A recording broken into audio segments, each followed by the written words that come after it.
Anita had been restless for days, sensing that something was happening behind her back, something that involved Sharon and Vernon in a way that no one was willing to openly admit. She had noticed the small signs first: Vernon slipping out late at night with vague excuses, Sharon avoiding eye contact every time Anita entered the room, the sudden hush in conversations whenever she approached. At first she convinced herself it was paranoia, that she was simply reading too much into ordinary behavior.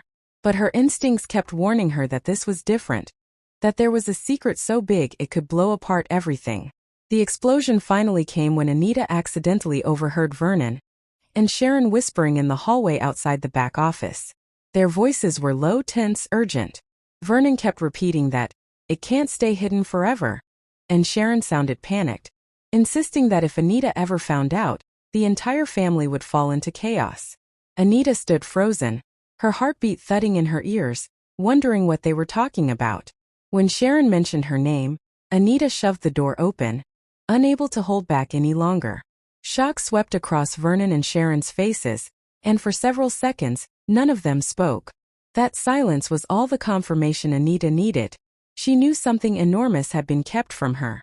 When they refused to explain, when both of them stuttered and tried to deflect with excuses, something inside Anita snapped.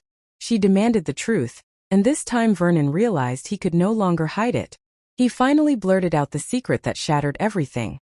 There had been a connection between him and Sharon that went far beyond friendship, a buried arrangement, a shared decision made months earlier that directly affected Anita's life.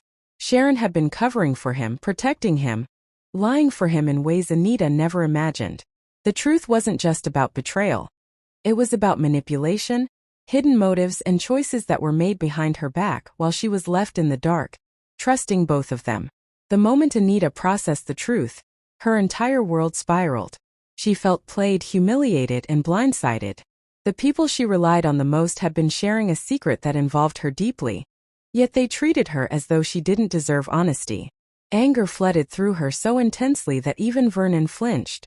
She screamed at Sharon first, accusing her of interfering in her family and pretending to be a friend while hiding something monumental. Sharon tried to calm her, insisting it was never meant to hurt her, but Anita refused to listen, feeling that every soft word now sounded like poison. Her fury then turned on Vernon. She demanded to know how he could betray her trust so completely, how he could let Sharon carry the burden of a lie while Anita walked around unaware. Vernon tried to defend his choices, saying he thought he was protecting her, that he feared how she would react. His explanation only made things worse. To Anita, he was admitting that he had no faith